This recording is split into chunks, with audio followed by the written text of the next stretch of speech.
And with that, a new city council for the city of Taft. Following Tuesday's special election, residents welcome Esmeralda Mimi Cruz and Mariah Marino as the new representative for Wards 1 and 2, and Alida Castillo as the city's first female mayor. There's a lot that gets, of weight to that, but I'm excited. But speaking with all three of them, they told me their vision for Taft's future. Build a better future, streets, the water. We need to have more community engagement, hearing from our members, and then that way we could put a strategic plan, like what is our vision? We just want financial stability to be able to move forward. Without that, we can't do anything else. For now, the new city council will have a break. Mayor Castillo saying their first regular meeting will be in December.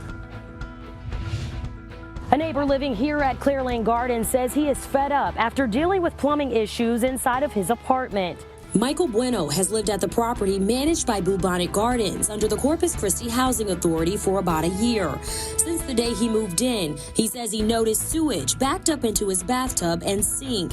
He sent these photos to our newsroom showing what he's been living with. Bueno says the property manager said his building was approved for plumbing repairs, but he's still waiting. Chris 6 News reached out to the Corpus Christi Housing Authority interim president and CEO, Ren Bass. He sent this statement to our newsroom, stating, in part, "We take every resident's concern very seriously, especially when it involves plumbing or accessibility.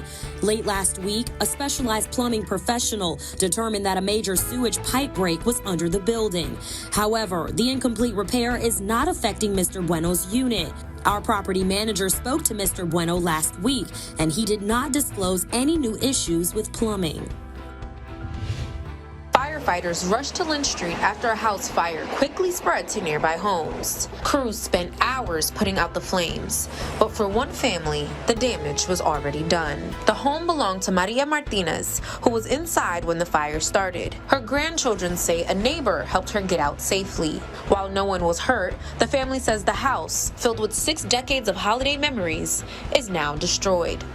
They're grateful their grandmother is safe and say her strength is what's helping them get through this loss.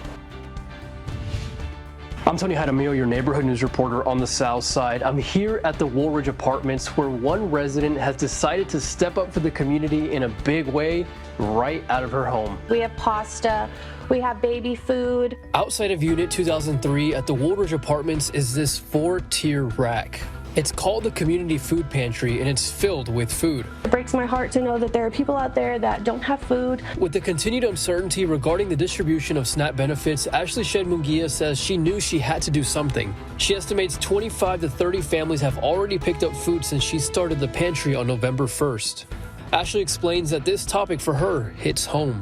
I grew up on social services. Both of my parents were addicts, and so I got free lunch and I got food stamps, or we got food stamps.